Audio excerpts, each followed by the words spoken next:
Brian Fritz here with one half of the TNA Tag Team Champions Crimson. He and his partner Matt Morgan will be defending those titles at the Against All Odds pay-per-view Sunday night when they face the team of Magnus and Samoa Joe. So tell me, you've been doing the tag team for a little while. How do you like it so far?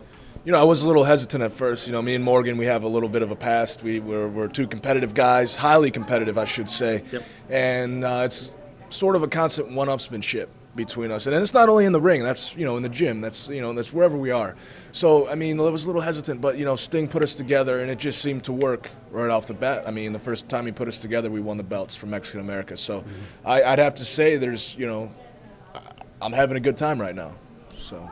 How is it different for you when it came to being a singles competitor and then now being part of a tag team? You know, I tell this to people all the time, and this stems back, you know, from my military days. You know, I'm an individual, you know, and I enjoy to take the fight to whoever the enemy is by myself, you know what I mean? I mean, in the military you have a team, and that's good. You need each other. Here, not so much. I like being, you know, myself. I like being an individual out there, you know, kicking, you know what, and, you know, taking names. But, you know, he's a tough guy, and he's a good guy to have watching your back, so I can't complain too much. You know, going back to you getting into the wrestling business, I believe you were a fan growing up. You finally got an opportunity to do that after you came out of the Army, where you were there for about 5 years. What was it about wrestling that attracted you so much and said, hey, I can do this? Well, I mean, the thing that originally attracted me, just like you said, I've been a fan since I was a kid. And, you know, growing up, I didn't have a father in my life, so, you know, I saw these over-the-top, you know, individuals like Hulk Hogan just popping out at you, you know, giving you good life lessons. Take your vitamins, say your prayers, train, you can do anything, you know. So that was really, you know, I used them as positive role models in my life. You know, and just stem from there. And it was in my, you know, last deployment in Iraq when it was like time was winding down. You know, what am I going to do? I'm not staying in the military. I love what I do in the you know, I loved what I did in the military. But it's not what I wanted to move further, and this is something I've always wanted to try. And there was I didn't know if I was going to succeed or not, you know, but I definitely wanted to give it a shot, and, you know, it's been nonstop since. Now, yeah, I believe you were doing independent wrestling for probably about 3 years before you caught TNA's eye. Was there at any point where you thought about saying, this might not be for me? Yeah, and I've brought that up in a couple interviews. Not really that it's not for me, but I was just growing impatient, you know, because I'm a strong-willed person, and when I have a goal, you know, I want to get it, and I want to get it as fast as possible. And this is something I wanted, and I was just growing very impatient. And, you know, you've probably heard, you know, on the independent scene, there's not a lot of money to be made, and it gets quite frustrating, you know, when you're coming out of pocket, you know, a lot of times, making, you know, peanuts, you know what I mean? And that's not something I was used to, coming from the military where you're secure, you know. So, but, I mean, it's worth it. It's just like any form of entertainment, you know, you got to struggle for a while to get your shot. And, you know, it was just, I got frustrated at periods, but, you know, it all worked out in the end. It's funny because you talk about being frustrated to get an opportunity with TNA. They bring you in and they immediately throw you into a huge storyline where you're immediately in there with one of the top guys in Jeff Jarrett. Right. What was that like going from, I'm not sure how much longer I'm going to be in this business, to where now I'm part of the biggest storyline in TNA? Well, it was amazing. It was amazing, truly amazing, especially being there with a guy like Jeff. I mean, he's someone I've always looked up to, you know, for years. And, you know, he's got a great backstory and just what he's done. He's the founder of TNA. You know, he's got a lot of drive and determination as you know, as it is. And just to be in the ring with him in my debut was an unreal feeling.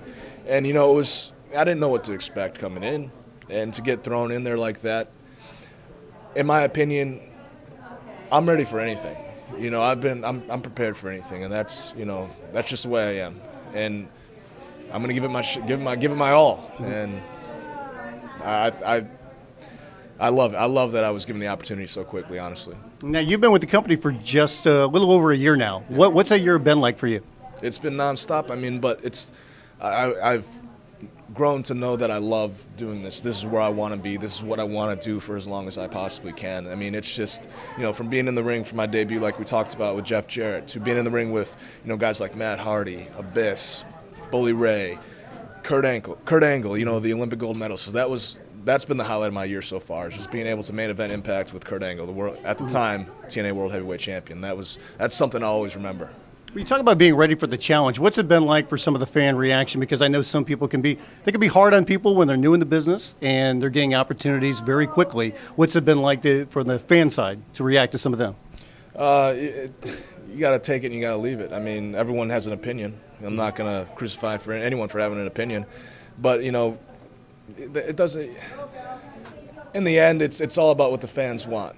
And it's just they didn't know, nobody knew who I was. I didn't come from another company like some people have. So it just takes time, I think, for people to realize who I am and kind of grow on people. But hey, some people may never like me, and that's fine.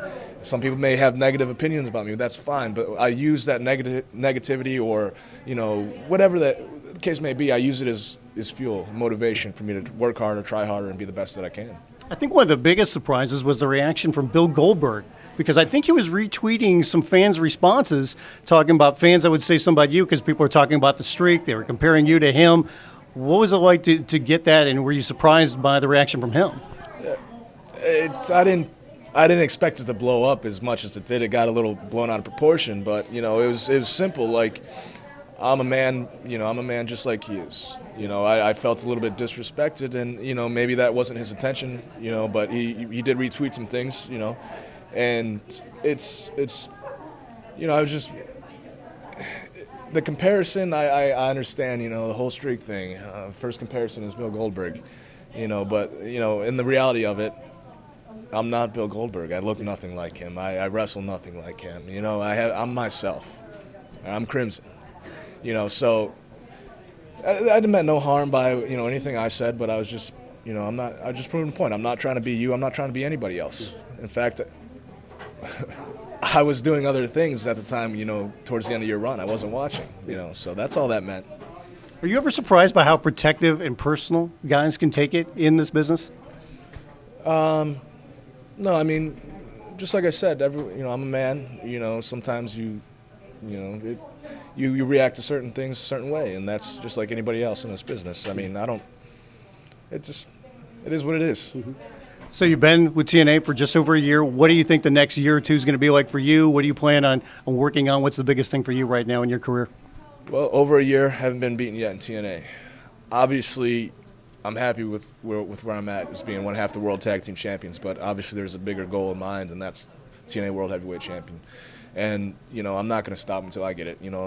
I've said it numerous times. I want to be the best, and that's it. I'm going to do whatever it takes, and hopefully, I can, prevent any further injuries, and just keep going full steam. Well, thanks for the time. Best of luck. Thank you. Appreciate it.